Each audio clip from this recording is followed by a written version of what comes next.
Hello, my name's Harper and I'm 34 years old. I have always been taught and told that as a woman, my place is in the kitchen and the home. Despite this, I would do my best to make a name for myself to avoid being exploited, and that's exactly what I did when my evil husband and mother-in-law conspired to work against me and bring me to my downfall. It all started when I noticed that both my husband and my mother-in-law would make household decisions without my consent and my knowledge. Babe, why am I finding all these plans on expanding the house? When were you going to tell me that this is something you wanted to do? I didn't see any need to tell you since I'm the one making the most money in this house, so I can do what I want. Okay, but I'm your wife. We have to talk about things like this. Get off my back, woman. I don't really know when my sweet Jake turned so sour, but at some point he did, and he's completely unrecognizable at this point. He hates me for some reason, and I just don't know why. I tried to be kind to counteract the anger I would constantly receive, but as the years went by, he appeared to be getting worse. Okay, if you want to renovate the house, that's fine. I won't stand in your way. But as your wife, I would like to be a bit more involved in household decisions. Why? I already tell my mom everything, so I don't know why you're so obsessed with wanting to know every single thing. Yeah, and why is that? Why do you always turn to your mother when it comes to decisions that are to do with us? Is she part of this marriage too? I told you to get off my back. Don't make me repeat myself, and don't make me do anything I'll regret. This is how our conversations would go nowadays, just constant arguing and fighting. And it was taking a toll on me, my children, my family members, and my friends. They all constantly told me to get a divorce and leave him, but I was too loyal. I couldn't bear the thought of no longer being with him. That was until my mother-in-law started to become more involved in our lives, and all the dots began to connect. You see, I found out that my mother-in-law and my husband were doing some very unsavory and shady things, and this is how I found out about everything. My mother-in-law would make bi-weekly visits, which were increasing in frequency and length. Before, she would only come once a month, and it slowly but steadily grew into more and more visits, which would be fine had she not been such an insane person. Oh, well, if it isn't my favorite daughter-in-law. I'm your only daughter-in-law. Oh, hush now.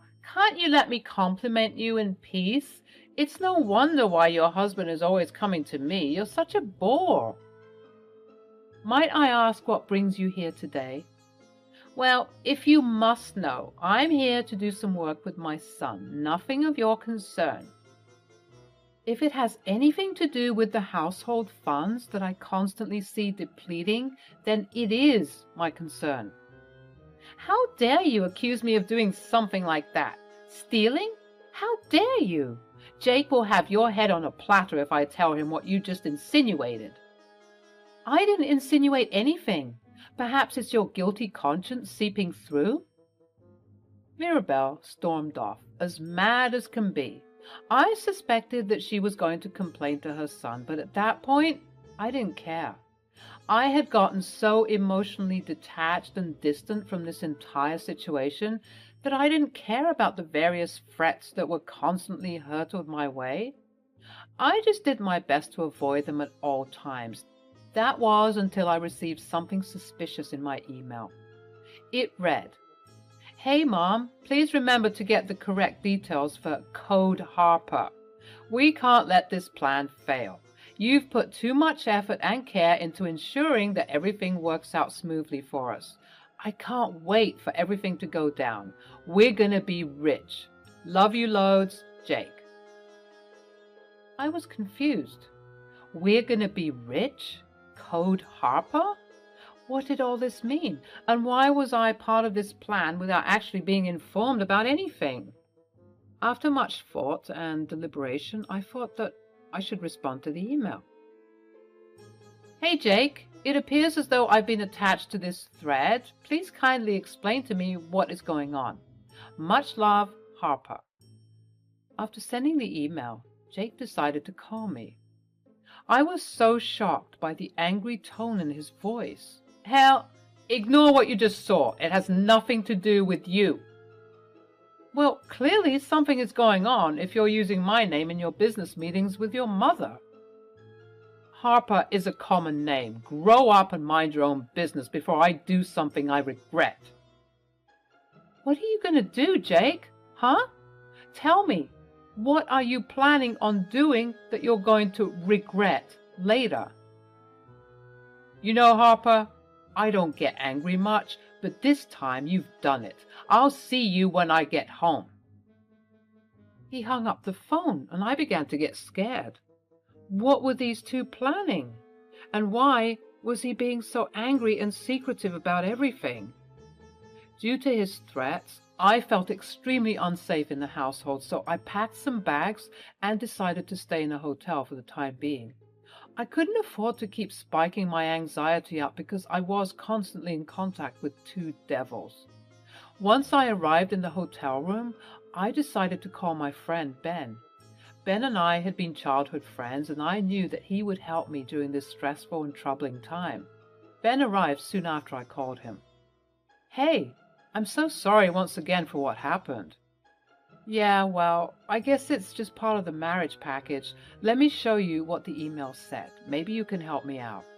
Okay, sure. I showed Ben the email, and he shared the same look of confusion that I had when first reading it.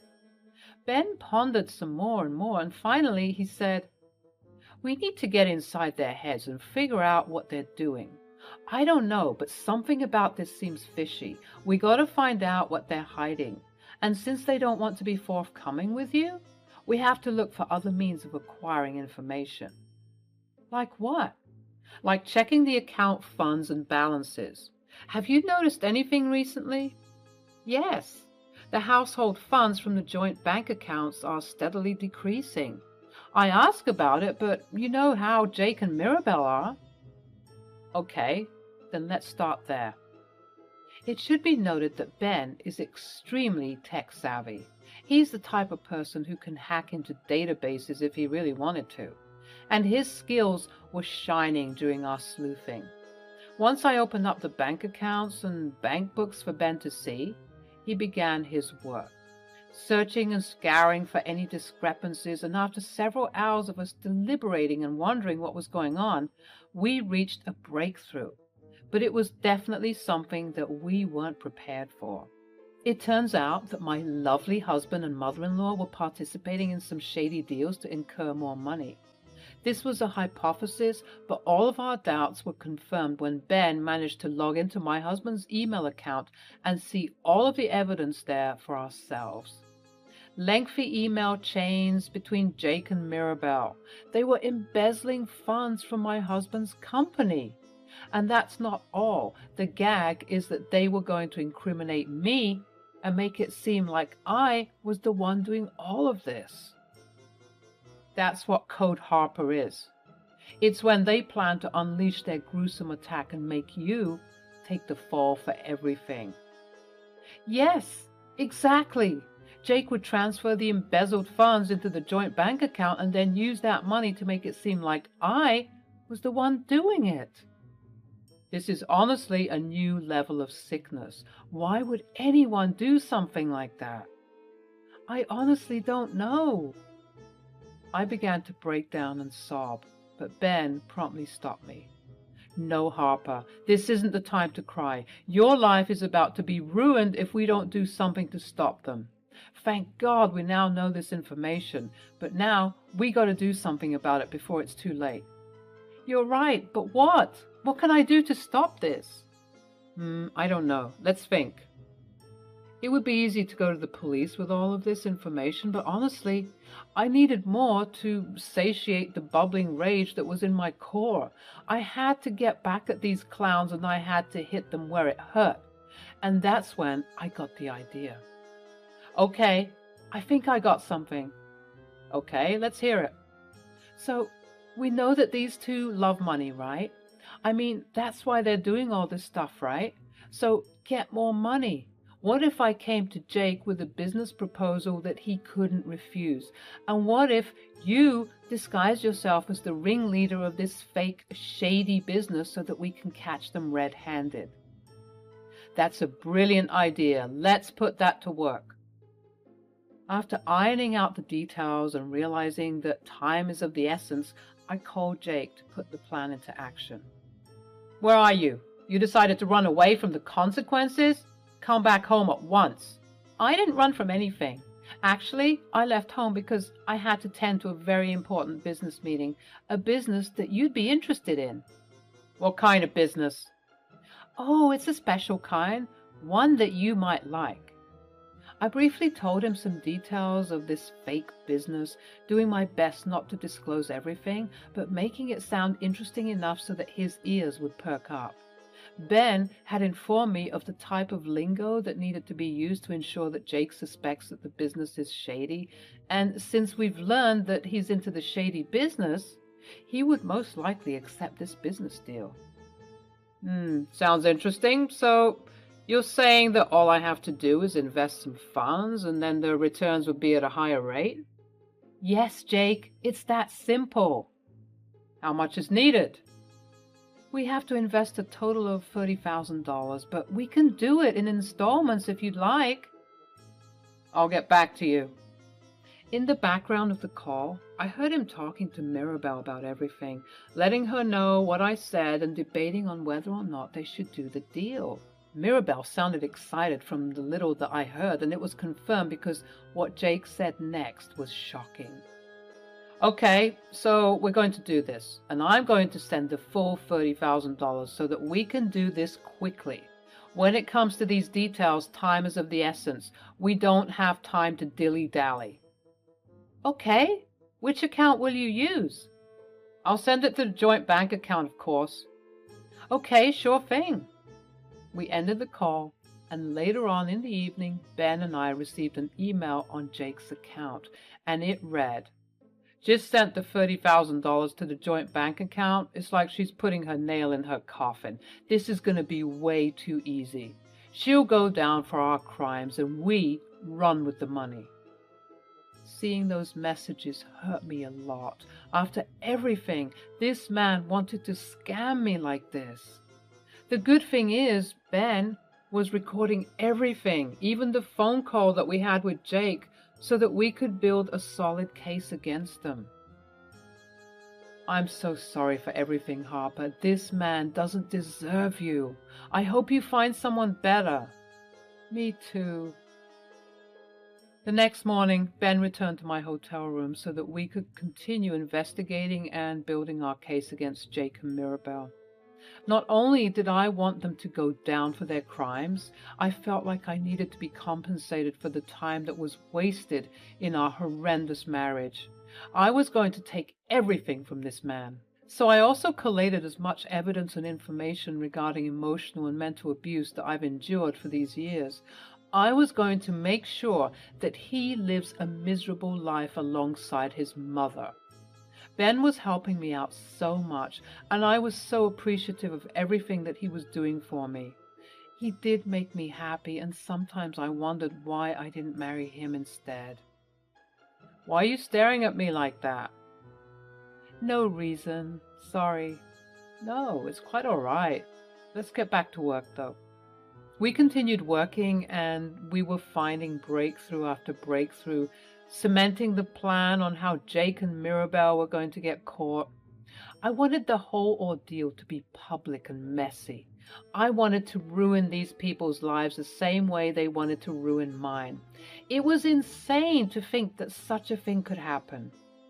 A week went by, and Jake was wondering why I hadn't come home yet.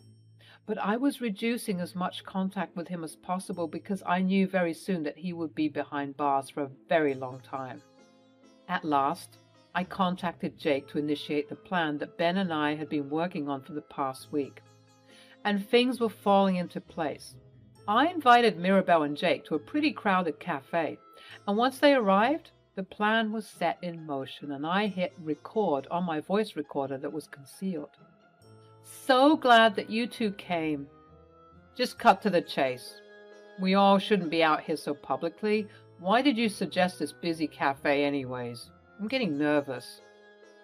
Hush, Jake. I quite like this cafe, and besides, it's like we'll hide in plain sight.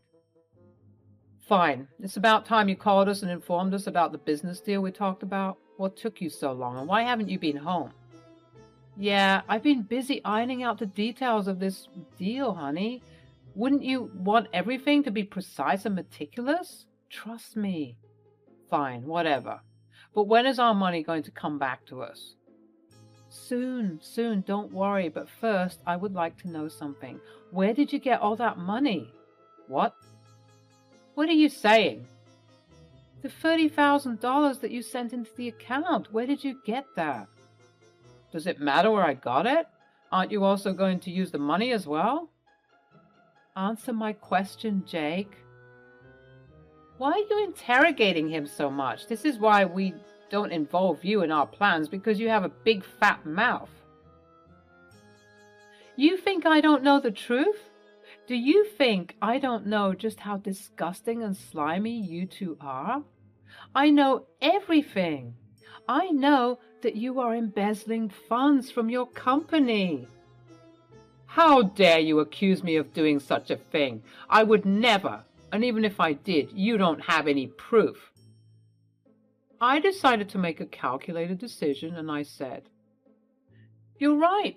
I don't have proof, so why don't you just tell me the truth so that we can fix this? Huh. You see, you don't have proof. Mom, I think we deserve to laugh a little. Don't you think? Let me tell her everything. Jake went into full detail about how he started embezzling from his company. He also had no issue exposing that he was going to let me take the fall for it, all the while laughing with his mother looking like two evil villains. After they had a good laugh, I tried to compose myself to not cause a scene. I calmly said, Gotcha. What? I said, Gotcha. I just got you two confessing everything that you were planning on doing. Oh, please, what are you, a detective now? Don't make me laugh. I might not be a detective, but I am smart enough to record things. I then revealed my concealed recorder. I got everything you said here, which was practically a full confession. Honestly, why did you go into so much detail? Mirabelle's face turned pale and she shouted, Jake, do something! Jake dived across the table to attempt to snatch it from me, but he was too late. He started to cause a scene, and the photographers that I had hired to capture these moments leapt into action, recording everything. Some young kids also took out their phones and began to stream the event, and let me tell you, it was truly something to behold. Jake was being held back by Ben, who emerged with the photographers, and it was not looking good for the two criminals, honestly. Jake looked like a raging and abusive maniac, since he looked like he wanted to kill me, and Mirabelle was harassing the onlookers and passers-by, spitting profanities at them and me. It didn't take long for this debacle to go viral, and after that, I collected as much video evidence, the audio recording I took during the meeting, as well as all of the email chains and bank account details that Ben and I combed through, and I headed to the police station to make my case. It didn't take long for the case to be examined, since Ben and I had practically done all the work for them, and not long afterward, Jake, who had promptly been publicly fired and humiliated after making a fool of himself on social media, as well as Mirabelle, who lost her positions as a budding socialite, stood trial for their crimes for embezzling money. The case was broadcasted nationally, and Jake and Mirabelle were considered social pariahs at this point. Their faces were plastered on TV screens and newspapers for weeks, and subsequently Ben and I were accoladed for our efforts and hard work. I think I divorced Jake while his trial was going on, and it was not a good look for him, which made it quite easy for me to get a hefty settlement. With that money, in addition to selling the home that Jake and I had lived in for so long, I couldn't stand being there anymore. I was becoming a financially free and independent woman. I would attend the trials for both Jake and Mirabelle to remind them that I was one step ahead of them and that they weren't as smart as they thought they were. They would often catch my eye in the courtroom and send me nasty glares. There were even moments when the prosecutors would call me to the stand to testify, since I was the one who essentially cracked the case. Whenever I would go on the stand, I would tell the prosecutor as many details as I could remember, all the while smiling and antagonizing my awful ex-husband and mother-in-law. If looks could kill, I would be on the floor. But luckily, looks don't kill. And with the amount of criminal activity that was going on between the two, they are going to be in prison for a very, very long time. So I needn't worry about them getting back at me, as I will be living lavishly, writing a book about my experiences and how Ben and I caught these weasels, whilst they would be rotting in prison for the rest of their lives. Revenge is so sweet.